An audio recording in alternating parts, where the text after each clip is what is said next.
Assalamualaikum warahmatullahi wabarakatuh. Apa kabar Bapak Ibu para PNS, P3K, baik P3K guru teknis maupun nakes atau tenaga kesehatan dan seluruh pensiunan di seluruh Indonesia. Jumpa kembali di channel Kang Safar. Di video kali ini saya akan berbagi informasi untuk Bapak dan Ibu terkait komponen gaji ke-13 tahun 2025, khususnya bagi Bapak Ibu para PNS, kemudian P3K dan juga para pensiunan. Nah, Bapak Ibu, informasi soal komponen gaji ke-13 tahun 2025 ini mengacu pada Peraturan Pemerintah Nomor 11 Tahun 2025. Nah, Bapak Ibu, untuk informasi lebih lengkapnya, mari kita sama-sama simak videonya sampai selesai. Yang pertama, Bapak Ibu, kaitannya dengan latar belakang regulasi ataupun aturan yang mengatur gaji ke-13 di tahun 2025 ini. Pemerintah memberikan gaji ke-13 tentu sebagai bentuk penghargaan ya, baik kepada PNS, P3K dan para pensiunan atas pengabdiannya. Selain itu, gaji ke-13 juga bertujuan untuk membantu memenuhi kebutuhan keluarga, terutama menjelang tahun ajaran baru anak sekolah. Nah, ini Bapak Ibu beberapa dasar hukum utama yang mengatur gaji ke-13 tahun 2025. Yang pertama ini ada peraturan pemerintah atau PP nomor 11 tahun 2025. Kemudian ada peraturan presiden Perpres nomor 10 tahun 2025 juga, dan ada peraturan Menteri Keuangan atau PMK nomor 23 tahun 2025. Nah, ini ketiga aturan yang mengatur tentang gaji ke-13 ini diterbitkan di tahun 2025 ini. Dan ini adalah acuan terbaru Bapak Ibu ya untuk gaji ke-13 di tahun 2025 ini. Nah, kemudian berdasarkan aturan-aturan yang tadi sudah disampaikan Bapak Ibu, kita coba lihat di sini kelompok penerima gaji ke-13 gitu ya. Jadi siapa saja yang diberikan gaji ke-13 di tahun 2025 ini. Tentunya berdasarkan aturan terbaru ya yang mengatur tentang gaji ke-13. Nah, untuk yang pertama ini adalah kelompok yang pertama adalah kelompok PNS Bapak Ibu ya, pegawai negeri sipil, baik PNS pusat maupun PNS daerah. Jadi ini sebagai penerima gaji ke-13 di tahun 2025 ini. Kemudian selain PNS juga P3K ya, baik P3K yang ada di pusat maupun di daerah, mulai dari P3K guru, kemudian P3K teknis maupun P3K tenaga kesehatan. Itu juga diberikan gaji ke-13. Selanjutnya selain PNS, P3K juga prajurit TNI Bapak Ibu ya. Prajurit TNI juga diberikan gaji ke-13, termasuk anggota Polri ya. Anggota Polri juga dapat. Lalu ada pejabat negara, dan yang berikutnya adalah penerima penerima pensiun dan penerima tunjangan lainnya. Jadi Bapak Ibu para pensiunan juga ini diberikan gaji ke-13 Bapak Ibu ya. Nah, kemudian informasi selanjutnya ini berkaitan dengan komponen ya Bapak Ibu ya, komponen gaji ke-13. Yang pertama ini untuk para PNS dan P3K. Nah, komponennya apa saja? Jadi ketika Bapak Ibu para PNS dan juga P3K menerima pembayaran gaji ke-13 di tahun 2025 ini, maka di dalamnya ada beberapa komponen Bapak Ibu ya.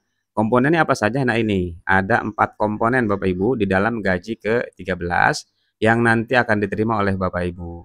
Yang pertama, komponen yang pertama ini ada gaji pokok ya. Jadi di dalam gaji ke-13 itu ada yang pertamanya adalah gaji pokok. Nah, kemudian selain gaji pokok juga ada tunjangan keluarga Bapak Ibu ya. Tunjangan keluarga ini terdiri dari tunjangan istri atau suami dan juga tunjangan anak. Nah, untuk tunjangan istri itu besarannya 10% ya dari gaji pokok, sementara untuk tunjangan anak 2% setiap anaknya. Kemudian selain itu ada juga tunjangan jabatan ya atau tunjangan umum. Lalu ada tunjangan kinerja atau tukin maksimal sebesar yang diterima pada bulan Juni 2025 sesuai kemampuan anggaran instansi di masing-masing Bapak Ibu ya. Nah, ini komponen gaji ke-13 untuk PNS dan juga P3K. Jadi sama Bapak Ibu ya, untuk PNS dan P3K ini komponen gaji ke-13-nya sama. Selanjutnya untuk komponen gaji ke-13 bagi para pensiunan. Nah ini ya. Nah untuk para pensiunan Bapak Ibu ada sedikit perbedaan ya, ada sedikit perbedaan untuk komponen gaji ke-13-nya. Nah, komponennya apa saja? Yang pertama ada pensiun pokok. Kalau istilah di PNS P3K gaji pokok Bapak Ibu ya. Jadi kalau di pensiunan istilahnya menggunakan pensiun pokok begitu. Kemudian yang kedua ada tunjangan keluarga, ya ini jika ada gitu. Cuman biasanya kalau pensiunan itu sudah tidak jarang gitu ya, jarang yang masih memiliki anak usia yang masuk dalam tanggungan gitu ya, tanggungan ASN begitu atau tanggungan pensiunan. Selanjutnya tunjangan tambahan sesuai dengan ketentuan jika berlaku. Kemudian tunjangan kinerja tidak termasuk dalam gaji ke-13 bagi pensiunan karena untuk para pensiunan ini memang sudah tidak ada tukin ya. Tunjangan kinerja itu kan diberikan bagi para pegawai yang masih bekerja lah kira-kira seperti itu.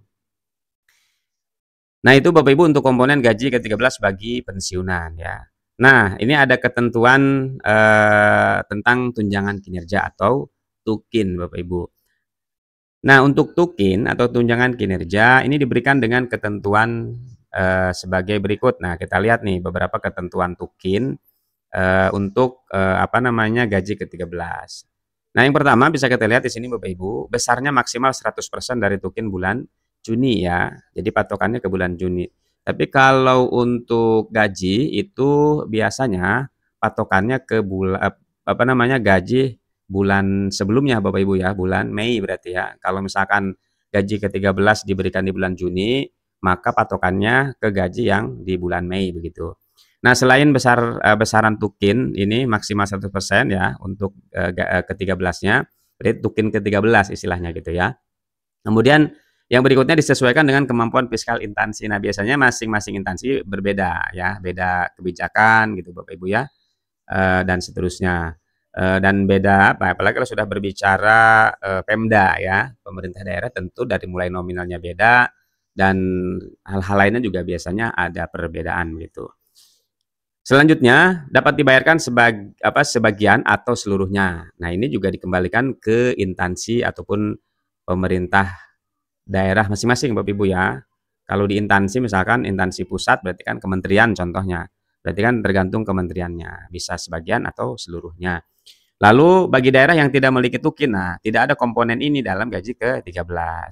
Nah, jadi Bapak Ibu kalau berbicara tunjangan kinerja atau tukin di masing-masing daerah tadi seperti disinggung di awal itu beda Bapak Ibu ya. Sekalipun ada besarannya beda. Bahkan ada daerah mungkin yang secara anggaran tidak mencukupi sehingga tidak ada tukinnya gitu ya. Tidak diberikan tukin. Nah, kalau tidak ada tukin maka tidak ada juga komponen tukin di dalam gaji ke-13 begitu. Nah, selanjutnya untuk sumber pendanaan gaji ke-13 Bapak Ibu ini masing-masing berbeda ya di setiap penerimanya. Nah, di sini bisa kita lihat pembayaran gaji ke-13 ini ada yang bersumber dari APBN, APBD dan juga ada dari dana pensiun ya. Nah, untuk APBN ini diperuntukkan bagi PNS, P3K, TNI Polri ya dan pejabat negara di instansi pusat. Nah, itu sumbernya dari APBN ya. Gaji ke-13 yang bersumber dari APBN. Kemudian ada yang dari APBD juga Bapak Ibu nih. Bagi siapa? Bagi PNS dan P3K yang bertugas di instansi daerah gitu ya. Para PNS P3K daerah maka ini dari APBD dialokasikannya. Kalau para PNS P3K pusat, kementerian gitu ya, maka dari APBN ngambilnya Bapak Ibu. Nah, sementara untuk para pensiunannya, para pensiunan Bapak Ibu termasuk juga penerima tunjangan, dana pensiun gaji ke-13-nya itu bersumber dari dana pensiun baik yang melalui PT Taspen ya untuk para pensiunan PNS dan PT Asabri. Ini ada dua perusahaan gitu ya. Ada dua lembaga lah PT gitu ya. Ini yang mengurusi soal pensiunan ini Bapak Ibu ya. Jadi ada Taspen dan Asabri. Kalau Taspen itu biasanya mengurusi pensiunan PNS. Kalau Asabri, nah ini TNI Polri, nah ini masuknya ke sini biasanya Bapak Ibu ya. Nah, kemudian untuk waktu pembayaran gaji ke-13. Nah, untuk gaji ke-13 Bapak Ibu sesuai dengan informasi yang disampaikan oleh Presiden Prabowo Subianto di bulan Maret kemarin Bapak Ibu. Perkiraan untuk gaji ke-13 itu dibayarkan di bulan Juni ya. Di bulan Juni nanti. Untuk tanggal pastinya ini tergantung dari kesiapan administrasi dan teknis ya di masing-masing instansi gitu ya. Jadi nanti ada informasi susulan begitu ya terkait dengan tanggalnya. Kalau bulannya ini diperkirakan di bulan Juni. Kemudian bagi pensiunan, jadwal pembayaran ini akan diatur oleh PT Taspen dan Asabri ya dan PT Asabri ini Bapak Ibu. Selanjutnya untuk ketentuan lain, ini jika terjadi mutasi atau pensiun nih ya Bapak Ibu. Nah, beberapa hal penting jika terjadi perubahan status kepegawaian. Nah, ini bagaimana? Nah, yang pertama, pegawai yang mutasi tetap menerima pegawai yang mutasi ini tetap menerima gaji ke-13 dari instansi asal. Jadi mutasi misalkan dari Kementerian A ke Kementerian B gitu ya, atau dari lembaga 1 ke lembaga 2 misalnya, maka itu tetap diberikan gaji ke-13 untuk yang mutasi. Kemudian jika pensiun sebelum Juni, nah pensiunnya sebelum Juni Bapak Ibu, misalkan pensiunnya di bulan Mei gitu ya, maka hanya menerima gaji ke-13 sebagai pensiunan gitu ya. Jadi kalau pensiunnya di bawah bulan Juni tetap menerima gaji ke-13, cuma yang menjadi dasarnya itu adalah pensiunannya gitu ya, gaji pensiunan. Kan gaji pensiunan sudah berbeda dengan gaji ketika masih sebagai ASN gitu Bapak Ibu. Nah, kemudian yang berikutnya, pegawai tidak boleh menerima gaji ke-13 dari dua instansi berbeda ya pada tahun yang sama. Nah, ini nggak boleh Bapak Ibu.